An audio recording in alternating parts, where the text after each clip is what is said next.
তো আজকে আমরা শিখব আরওসি কার্ভ কী করে তৈরি করে। আহ, এখানে আমি একটা এরিয়ার ফ্ল্যাটের উপর কাজ করেছি, তো সেই ফ্ল্যাটের উপর আমি আরওসি কার্ভ ক্রিয়েট করব। এর জন্য আমার ফাইনাল যে ম্যাপটা, সেই ম্যাপটাকে অ্যাড করেছি এবং কিছু টেস্টিং অ্যাড করেছি। তো এখান থেকে আমি এটার প্রপার্টিস চেক করে নেব। এখানে টেস্টিং পয়েন্ট আর এই যে রাস্টার ইমেজ আছে এটার প্রজেকশন যেন সেম হয়, এটা একবার আমরা দেখে নেব। যদি প্রজেকশন সেম না থাকে তো সেখান থেকে আমরা রিপ্রজেক্ট করে দুটোর প্রজেকশন সেম করে নেব।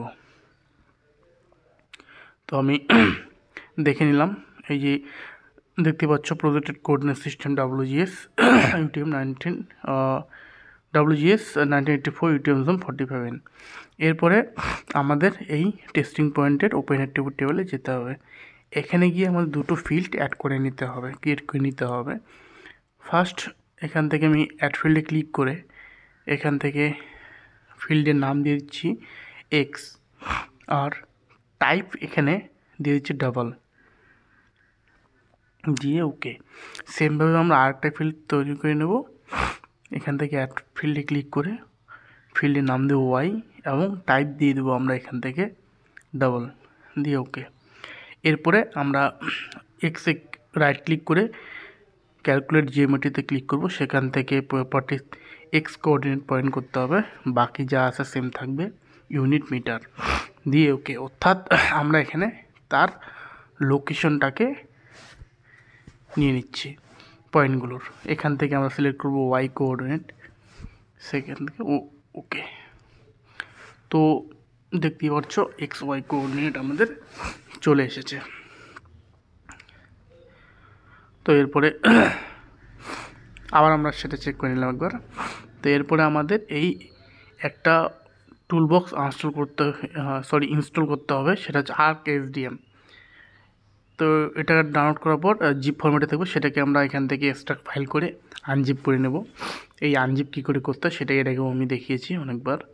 তো আনজিপ করার পরে দেখো ArcSDM চলে এসেছে। তো এটা এই ফাইলের ভেতরে যাব, এই টুল বক্স যে যাব,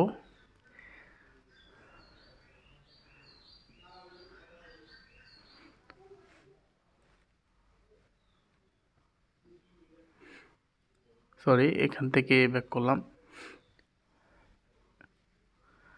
আসলে এটা এখনও এক্সট্রা হচ্ছে। যাই হোক, এখানে ArcSDM বলে যে এটা অপশানটা আছে, সেটাকে আমাদের অ্যাড করতে হবে। এর জন্য আমাদের আবার ArcGIS-এ যেতে হবে।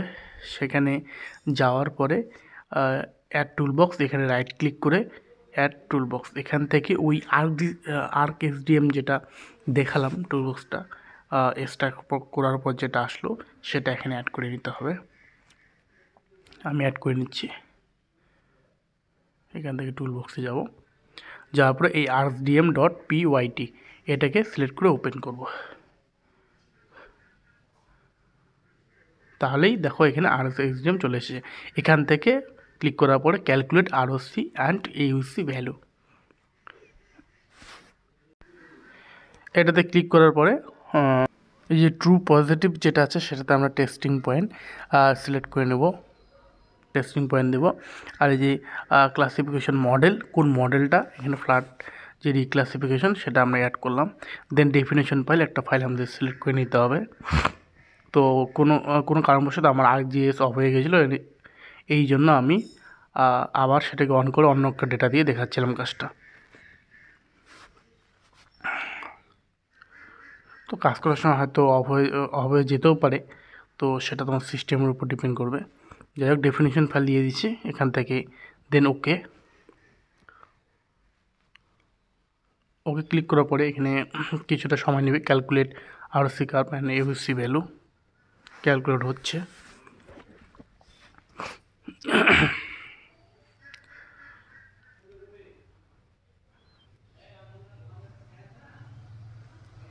তো আমার কাজটা প্রসেসিং হচ্ছে, তো আমার কাজ হয়ে গেছে। এবার আমরা যে ফোল্ডার সিলেক্ট করেছিলাম সেই ফোল্ডার থেকে সেটাকে অ্যাড করব। অ্যাড ডেটায় গিয়ে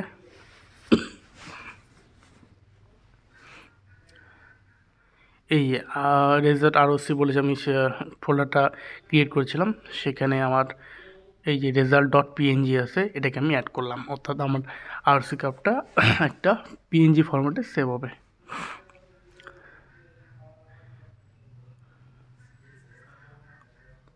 তো এই যে এটাকে অ্যাড করলাম, এবার এটাকে জুম টু লেয়ার করলাম। জুম টু লেয়ার করলে দেখতে পাচ্ছ এখানে আমার আরওসি কার্ভ চলে এসেছে। ROC curve value ranges from 0 to 1। তো তার মধ্যে এখানে দেখো একটা লিস্ট দেওয়া আছে কত থেকে কত ভ্যালু।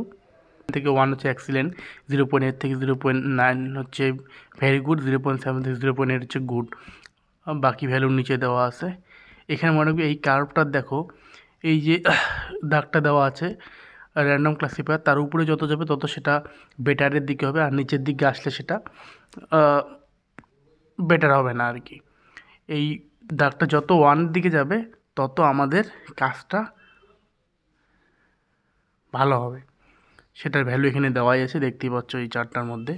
তো এইভাবেই আরওসি কার্ভ করতে হবে।